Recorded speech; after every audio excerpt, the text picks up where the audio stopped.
Welcome to the Rim Break Rodeo. We hope this video helps. You start by picking a single cloud provider and signing in.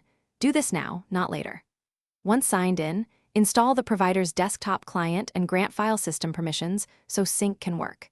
Make sure you select the sync folder on the drive you want. Choose internal SSD for speed or external SSD for portability. You're initiating the live link between PC and cloud, so pause to confirm account details and folder path before continuing. Once the client is running, configure selective sync so only necessary folders replicate. This saves bandwidth and disk space. Next, enable block level or delta sync where supported because it uploads only changed parts of files, which speeds updates. Set cache size and offline file behavior so you can work without constant internet. Also choose versioning and retention policies. That protects you from accidental overwrites. These options optimize performance and safeguard your data. You finish by running a quick verification. Create a test file, edit it, then delete it, and confirm icons show synced.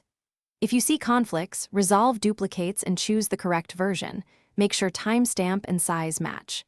When errors occur, open the client's status panel and logs to pinpoint the issue, and then pause sync, relink the account, or clear the cache before reinstalling. That single troubleshooting step, relink or cache clear, fixes most stalled sync problems quickly. Thanks for watching. Consider subscribing if we helped you.